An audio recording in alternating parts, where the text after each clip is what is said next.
I like to think that as a kid, we had pretty much everything we needed to be successful. And through the programming and the school system and all the things that we had to go through, we lost that sense of our child. And recently, in the past year, I've been working on recovering that. Not directly, but by changing things in my life. And I've been noticing that it's been coming back as a result of some of the changes I've made. So, I'm gonna share with you 5 ways to tap into your inner child. It's all simple stuff. Stick around. So, the first thing, and I think this is like the most clear thing that we did as children, we would pretend. I don't know if you remember playing games with people where you would just like pretend to do something or pretend to be something. I was constantly pretending as a child. And in school, they tell you pretending is childish and that you need to grow out of that. When in reality, pretending is the prerequisite to manifestation, because you can only be what you already are, and you can only have what you already have. And so inside here, you have to pretend to be something. Do you understand what I'm saying? Like, if you want to get there, you have to already have been there in your mind first. And having seen yourself be successful at something, then you can actually go do it. So what I've been doing is I've been practicing this, and I've been pretending in my mind that I'm already where I want to be. And you experience certain emotions when you pretend. And as you know, like, emotions are what's going to help you to manifest things in your life. You have to feel it first before you get there. The other way is just brute hard work. But dude, I don't want to take the most effortful path, the path of most resistance to where I want to go. Now, at the same time, I'm not taking the path of least resistance. There's work that needs to be done. But if you can pretend, and if you can, here's the thing, it's all about what engages your emotions. Visualization engages my emotions. It might not work for you. But pretending is one of those things we did as children that I absolutely have conviction in the fact that that was one of the keys to success that we lost. The next thing is speaking your mind without a filter. Bro, children are just happy and confident. Like, don't you want that back? We look at kids and we're just amazed at how they don't really care. Like, we have to correct them and tell them like, hey, you can't say that. And we take away their freedom. Now, unfortunately, we live in a world where you can't just like speak your mind on every single thing that you believe, but you can practice it in places where you can practice it, and that's the best that you can get. The only way to be more confident is to just say the first thing that comes to mind and not really care what people think, what they perceive about you, what they say, oh, he said something weird. So what? Everybody does. And if you can get out of your head, bro, like, and just work on saying the first thing that comes to your mind. I understand, like, some people aren't wired that way, and neither am I. I always like to think about what I'm gonna say before I say, like, is that a smart thing to say? But I've found that a lot of times when I just go off my instinct and I just say the thing that I was gonna say, the first thing that came to my mind, people find it funny. And I don't know what it is, but I've been making people laugh recently without even trying to, by just like saying the first thing that came to my mind. And it's actually something I learned from one of the guys that I was in rehab with, which I haven't even talked much about, but maybe I'll make a video about that. But this guy was so funny, bro. I would die laughing because he was just like this. He would say the first thing that came to his mind, and sometimes I'd be like, bro, that's out of pocket. But it was funny 9 times out of 10. So like yesterday, I was at the gym, and this guy comes up to me and he's like, yo, bro, you look like not Drew Holiday. He said you look like Pat Beverly. That's exactly how he said it. He said both names. And I was like, that's funny, because I've heard both people. People have told me I look like Patrick Beverly, and people have told me I look like Drew Holiday. If you don't know who they are, look them up or something. But after he said that, I was like, yeah, I know. People say that to me all the time. It's like, no, but like, especially when you used to have locks and everything, dude, you look just like him. And I was like, yeah, I know. And I was like, yeah, he's my cousin. And then the guy just started laughing, but I was like, oh. Before I would have been like anxious to say something like that, and I don't even know why, but it was genuinely funny, and the dude found it funny too, so I was like, oh.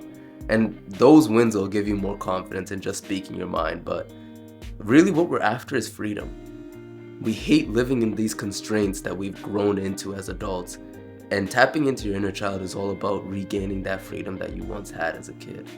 I think that's really a special thing, and if you can tap back into that, that unrealisticness is a key to success.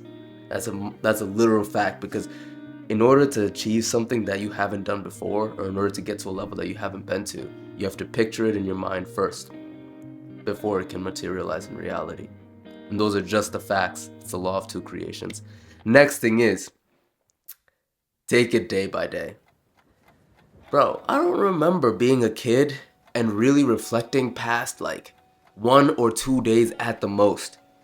I was always in the moment, always in the moment. And this is one of the things I've been learning in recovery, is just take it day by day. If you focus on yesterday, you'll get depression. And if you focus on tomorrow, you'll get anxiety. But if you focus on right now, all you have is this moment anyways. And within this moment, the potential is endless. I've talked about this before. I started reading this book too, Becoming Supernatural. And he talks about how in the present moment, in the quantum field, there are endless, infinite opportunities for things to happen. We don't know what can happen, but if we focus on yesterday, what happened the day before, or the day before that, or what's going to happen in a month, and then we lose the most precious thing that we have, which is right now. Because the past is history, the future is a mystery, the present is a gift. That's why we call it that. So just focus on every single day and do your best to be present. There's a really good book about being present. It's called The Power of Now. Highly recommend this one. Anyways, the next thing that you can do to tap into that inner child is avoid distractions. And this is closely linked with the last thing I just told you about, which is taking it day by day, moment by moment. But we live in a distracted world. And you don't even have control over the next time your phone rings. Don't you notice that subtle anxiety that you get not knowing when it's gonna ring next? And then when it rings, it's like, what is that? Who is that? I recently met somebody who's really successful. He owns a gym. And I noticed when I would text him all the time, I would see the sign that says, "Do not disturb" is on. Do not disturb. And I'm like, bro, when does he have it off? And so I asked him, I was like, do you keep do not disturb on most of the time in the day? And he was like, yeah, I do. It takes away from your sense of presence, from your sense of being here right now. And I resolved after that I was gonna set my do not disturb schedule on my phone to literally 10 p.m. until 9:30 p.m. Maybe 30 minutes in the day where notifications can just start flowing. But most of the time, I'm just gonna keep it on do not disturb. And now you're probably thinking like, well, what about the people that need to talk to me? You try it first and then tell me how essential it is for people to talk to you, for them to talk to you right now, right this moment. Now, the only exception, obviously, is if you have kids. But even then, I would still think that it's an excuse. But I can't speak for people that have children because I don't have children personally. So that's my disclaimer. But as much of the day as you can, I would keep it on Do Not Disturb. Like, at least till 12 o'clock. That's a good start. That's what I used to do. I would keep it on from 10 p.m. until 12 o'clock, and I would just avoid the distractions so I could actually be in the present moment. As kids, I don't know, kids are growing up in a different age right now, but when I grew up, we had video games and TV, but my parents heavily restricted that. We couldn't be on video games for more than an hour a day. We couldn't watch TV for more than like 2 hours. And even then, most of the time, we couldn't even be on for that long. Like 3 hours was stretching it with my parents. I have African parents, bro. They did not grow up with TV. So I really think the distractions are preventing people from actually tapping into who they are. Because if you're never present with yourself, how could you actually figure out who self is? How could you know truth if you keep distracting yourself from it? Something to think about. The fifth thing is to ignore what other people think and fully express yourself through creating. This is what I'm doing now. This is my goal, and this is my forever goal, is to be continually creating something new for myself. Because conformity is stagnation. Diversity is creativity. So if you have creative passions, you can tap into that. And I think every single person in this world is meant to create something We are literally children of the Creator. We are direct offspring from God, sons and daughters of God. And so if God created the world, He instilled in us some part of that creative outlet. And if you don't use it, you lose it.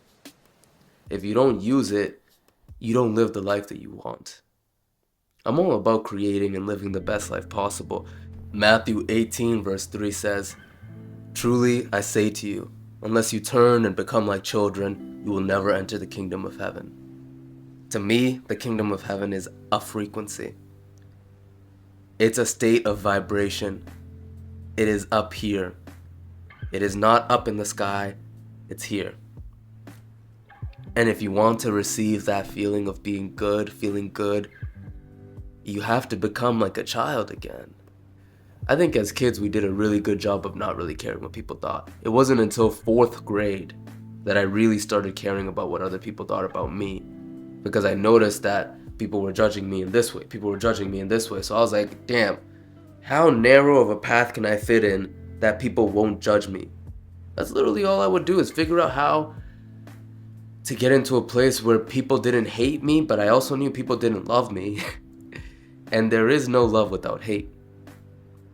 So if you want one thing, you're going to get the other one. It's all about how you react to it. You can be indifferent to it. As a kid, 2nd grade, 1st grade, I would do something and I would just forget about it, bro. I'd be like, whatever. It happened yesterday. It happened a few moments ago. I'm going to get back to being me. And there was this weird sense of continuity because I was always present. And I think if you can really be present,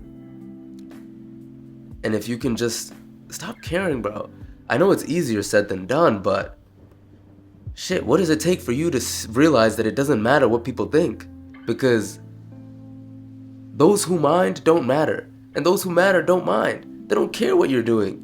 The people that actually care about you on a deep level don't really care what you have to say or what you have to do, or the fact that you're actually expressing yourself, or the fact that you're putting yourself out there. They'll still be there. It's really the people who don't matter much to your life, and you're caring about what they think over the fact that you have something to do here. They are a test. They're literally a test to see if you're going to pursue what you're meant to do.